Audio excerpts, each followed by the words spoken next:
हर हर महादेव दोस्तों, वैष्णवी एकेडमी में आपका स्वागत है। आज हम गणित का कक्षा 8वीं का 1.1 के क्वेश्चन को सॉल्व करेंगे। ठीक है ना। कक्षा 8 में एनसीईआरटी पैटर्न हिंदी में देखिए 1.1 में ज़्यादा नहीं, सिर्फ आपके 4 से 5 चीज़ें हैं जो कि समझना बहुत इम्पोर्टेंट है। पहला चीज़ है आपका परिमेय संख्या। जहाँ तक मुझे पता है कि आप लोगों को परिमेय संख्या पता होगा।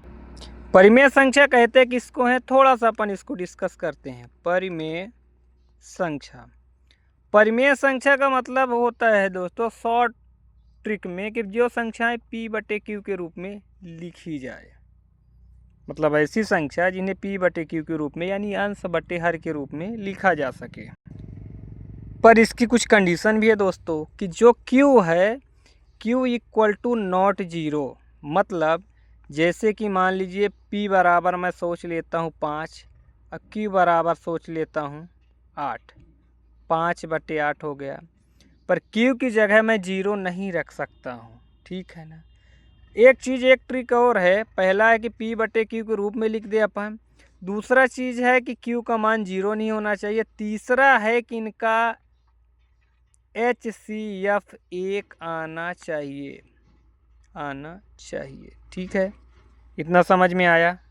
HCF 1 आना चाहिए। अब जैसे जिन बच्चों को एलसीएम और HCF यानी लघुत्तम समापवर्त महत्तम समापवर्त में मिस्टेक हो रहा होगा या नहीं समझ में आ रहा होगा, तो ये वीडियो मैं अगले पार्ट में या फिर नेक्स्ट पार्ट में डाल दूंगा।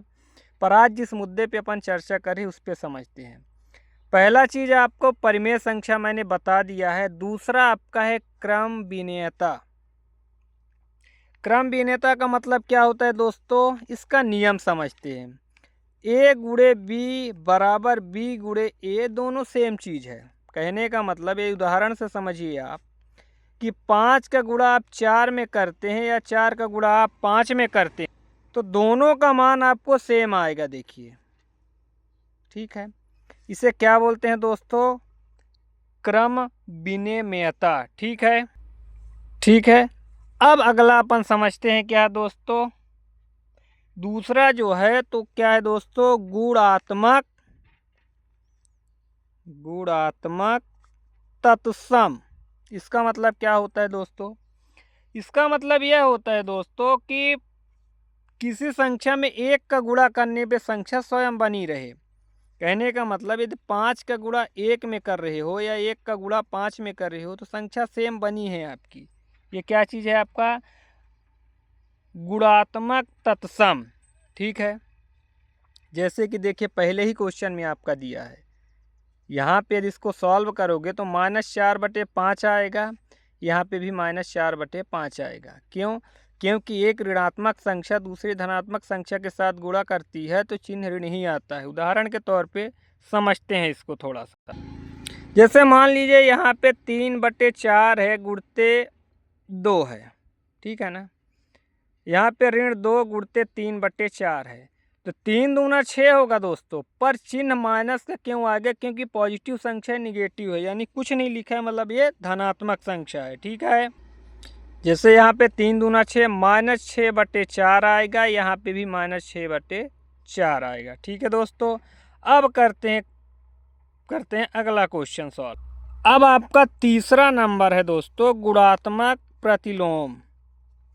तीसरा नंबर है आपका गुणात्मक प्रतिलोम। मतलब A/B गुणते, अगली संख्या पलट जाती है इसमें, B/A बराबर 1 है तो जाहिर सी बात है A से A आपका कट जाएगा, B से B कट जाएगा, 1 बराबर 1। जैसे आपके क्वेश्चन यहाँ पे भी आपका दिया हुआ है, देखिए तीसरा नंबर गुणात्मक प्रतिलोम। 29 से 29 आपका कट जाएगा, 19 से 19 कट जाएगा तो 1 बराबर 1 आ जाएगा। ठीक है दोस्तों। अब आपका अगला आता है सहचारिता का नियम। अब उसको समझते हैं। सहचारिता का नियम क्या कहता है दोस्तों, सहचारिता का नियम ये क्या कहता है, A/B/C, B या C का गुणा A/B/C या AB का गुणा दोनों करने पे आंसर समान आता है। तो लाजिमी है, इसको अपन उदाहरण के साथ समझते हैं। अब जैसे सोचिए आप कि 2 गुणे 3 गुणे 5 है, 2 गुणे 3 गुणे 5 है, 2 तिहाई 6 पंचा 30 ही होगा। यहाँ 2 गुणे 5 ते 15 दूना 30 ही होगा। तो कहने का मतलब ये है कि सहचारिता का नियम क्या कहता है, बी या सी का गुणा पहले कर लो या ए और बी का, तो आंसर वही सेम आएगा। अब बाकी ये 3 सवाल जो हैं तो आप इन्हीं को देख के कीजिएगा और कमेंट कीजिएगा जो नहीं बनेगा।